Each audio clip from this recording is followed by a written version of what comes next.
Today we're doing not another. Well, we've done Q&As before, but today's a special Q&A. Yes, it's a college Q&A, not from our college days. No, and not from our college. It's Grand Valley State University out of Michigan. Dr.Lori Tuma has included us as part of her curriculum. For her hospitality and tourism class. Sorry, class. Thank you, Lori. Yeah, yes. Thank you, Lori. Lori has a mantra or hashtag say yes, because she always wants kids to know they should go after every opportunity that life presents. She said yes. She's got it. I do. And she thought that we were a good embodiment of that hashtag or that mantra. Yeah. So the kids, I hate to say kids. Oh, thanks, Lori. I hate to say kids. She says kids. What do you call them? Students. The students. Yeah. Yes, the students put together 28 questions. We've cherry-picked 10 of them to share with you today on YouTube. So we'll get started on YouTube. Question number 1. What made you decide to travel? Wait. What? I think we should stop. It's because of your hair? It's too windy out here. We tried to do it outside somewhere beautiful. So we're going into the cockpit. Question 1. What made you decide to travel? We always had a passion for travel. Yeah, who doesn't love to travel? Right. Maybe not me per se. I didn't travel growing up really at all. But once I graduated and once I met this guy, I started traveling a lot for more. work, yeah. A photographer. Makeup artist and stylist. We traveled all over and we loved it. But the real issue was we found ourselves traveling every opportunity we could possibly leave Dallas.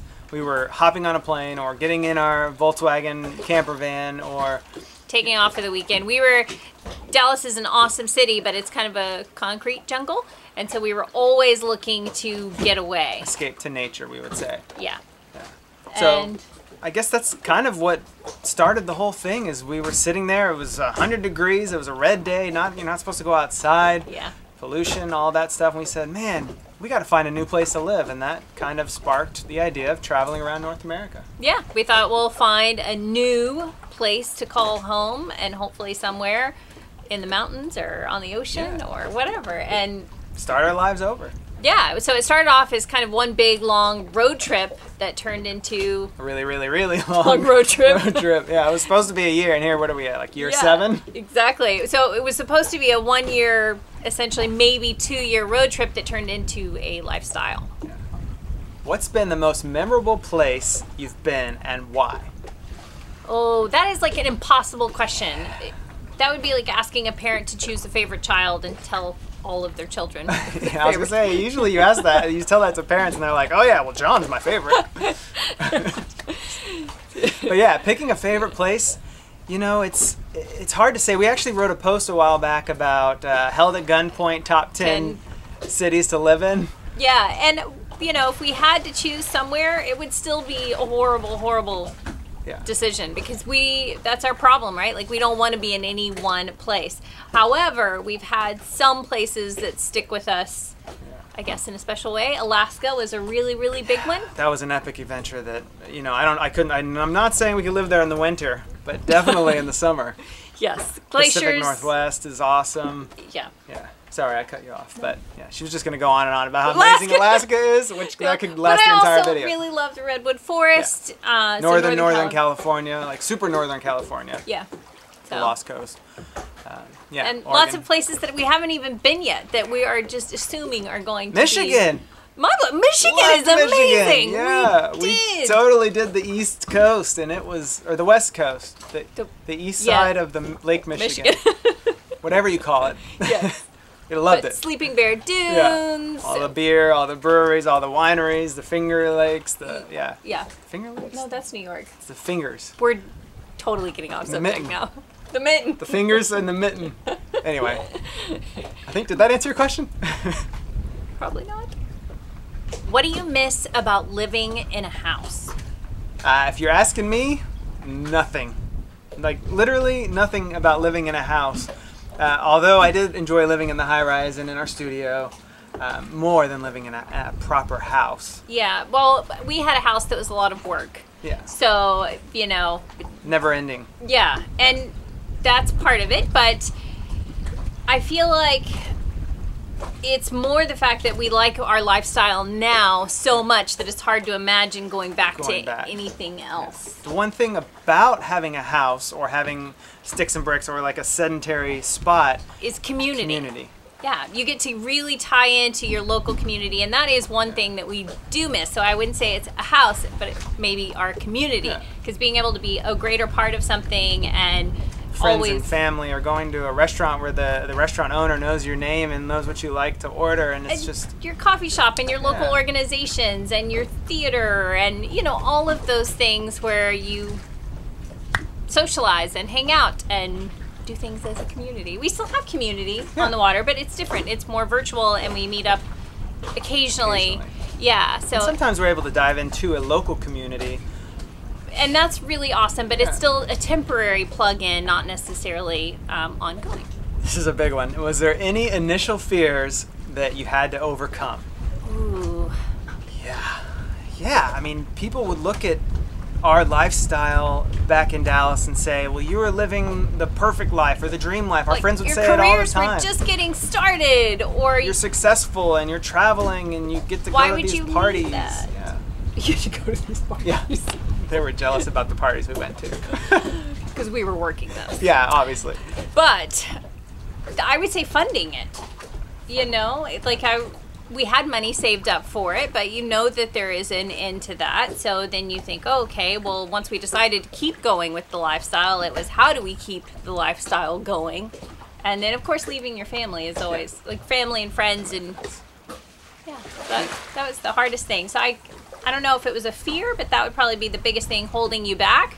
But in that even wasn't enough to hold us back. Well, and starting our lives over completely. Like, that was the idea. I mean, of course, there's always some bit of fear in hitting that reset button, but change is a scary thing. Yeah, but it's worth it. Every time we do something and start all over from scratch, it's a clean slate. Yep. There's exciting stuff. Yeah. Don't be afraid. Goes along with change. Yeah. How did you meet, and what is your love story? Ooh. Not much of a love story. No. We actually met at Starbucks, not because we really loved the coffee or anything. It was just like a social atmosphere. Coffee shops, they're always good meetups, and the one that was closest between myself and my cousin and my best friend was our meetup. Yeah, and my friends happened to work there, so it was our meetup, and our pre-party meetup. Yes, and his friends were very nice and would sometimes give us free coffee, which was another good reason to show up. And she was not very nice. I was.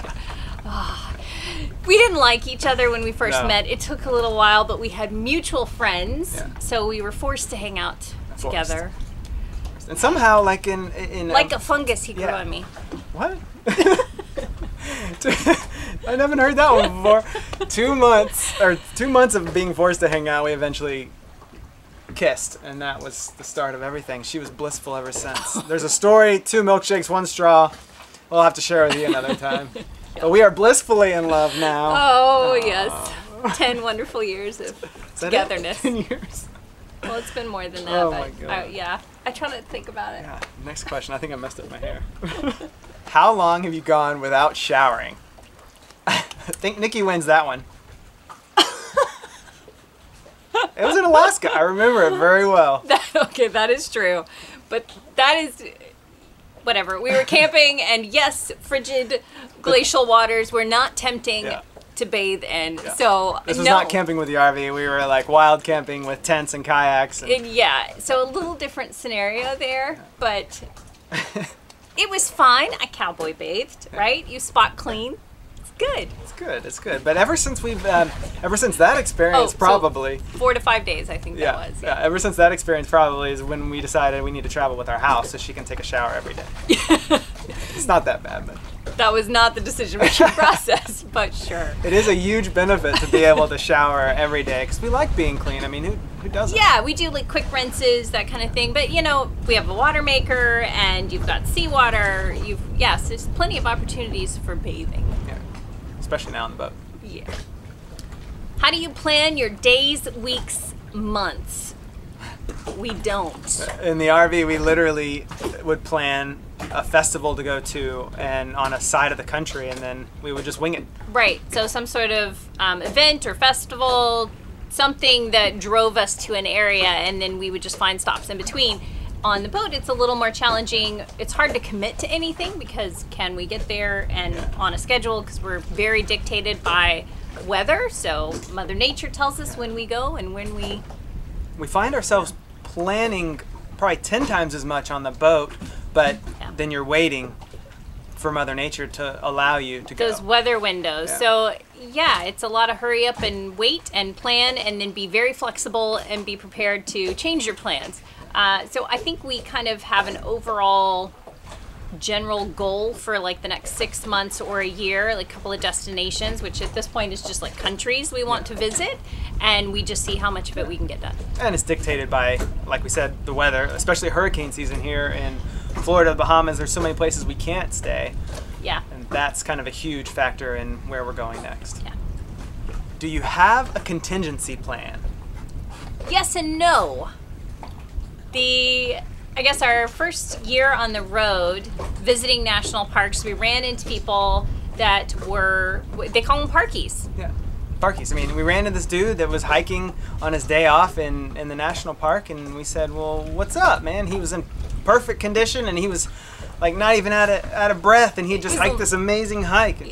Yeah, anyway, he told us that he lives at the national park, and of course our next question was, well, how does that work? And he told us there's sometimes there's companies that own the concessionaries at national parks. So you can work at maybe a hotel, the gas station, perhaps you work at the visitor center, lots of different options within that. You might even be the janitor cleaning the bathrooms, but you can go from national park to national park, so you travel seasonally and you work within the parks. You still get health insurance and all that kind of stuff. But anyway, it allows people to move from park to park, and hello, the national parks, what's not to love? It's like, that's like, sounds like a dream job. I mean, it doesn't pay much, but you can live a meager life, or a simple life, with not that much money there. Yeah, simple but high quality as far as your day-to-day life goes. We have friends that we've made on the road who actually were parkies for a while. They worked at Yellowstone National Park for 2 years, and they actually said they saved more money during that time than they do with like their corporate jobs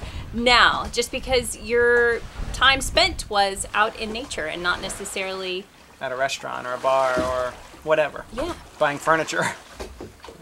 And hiking and doing really awesome stuff. That was our contingency plan, and I guess it still is. Yeah, I absolutely, hands down, would still be a parkie. Does it always feel like a vacation, or does it get complacent? It makes me think of, at Burning Man, they have something called the jaded burner, who's been so many times that he's like, this is not as good as it is, or it was, or, you know. Yeah, or you start to sound like that person, well, back in my day. It was so much better. It was so much better. So no, first of all, it does not always feel like a vacation. A vacation is when you are escaping your life, you're trying to get away from it all, right? Away from your day-to-day troubles and your day-to-day life. Yeah, your chores, your job, your friends, your whatever that is. And instead, we focus on creating a life we don't feel the need to escape. Like, we're not trying to get away from something. We're already where we want to be. So that completely changes your mindset of needing a true vacation where you just don't do anything. You just disconnect. Basically, we bring all of our baggage with us everywhere we go. But we have lots of moments in between, I guess, that are disconnecting extremely fulfilling. Or connecting, I guess, in a way. But yeah, extremely fulfilling, that we feel like our day-to-day lives kind of are enough for us, that we don't need something else outside of that. Yeah, it's easy to watch a blog or a vlog or some sort of travel adventurer and say, man, he's living the dream, just playing every day. But every time we see a video, we think, man, that was a lot of work for that person to do that, or that amazing, series of photographs in National Geographic. Like, we used to think, man, those guys, those photographers have the best jobs.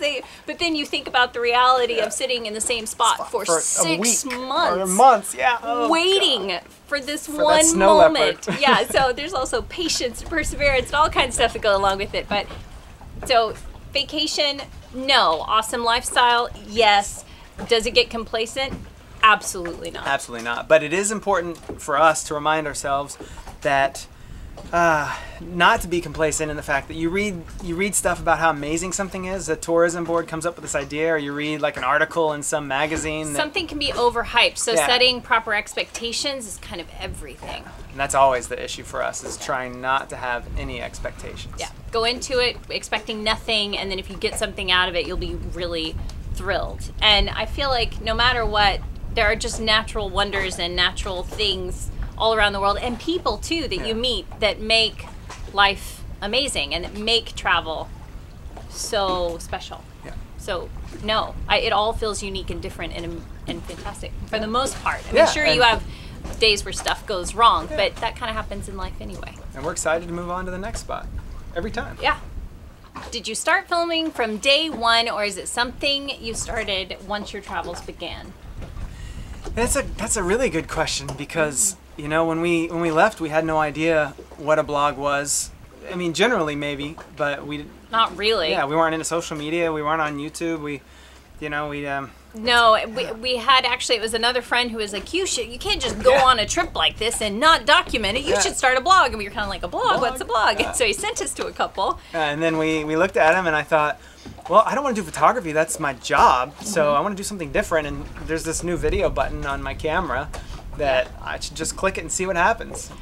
So we shot our first couple of videos, and we thought, well, this is kind of a fun new challenge, and we thought it would be a cool way to more highlight like the people and the places we were going. Like craft purveyors.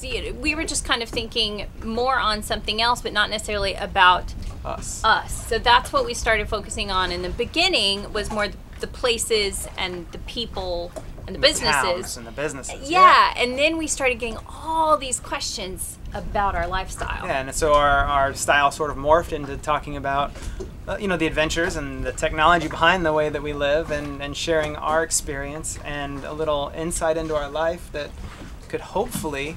Yeah, that's when we kind of figured out people are, like, the places are great and the destinations are amazing, but they want to know how can they do it as well. And so that's where we were like, okay, well, we'll share more about how we do it, hoping that it will help somebody else figure out how they can do it. Yeah, and we never, ever, ever try to be experts or say that we know everything, because we don't. Surely we don't. No. But I think that's what keeps it interesting, is the fact that we're just exploring, and we've got the camera, and we're just trying to document what we see and do. Yeah, it's like real user reviews. Yeah. You know, you don't want to necessarily read a review by the company about their own product. You want to read it by a third party. So we're kind of like third party experiences. Yeah, for everything. For everything.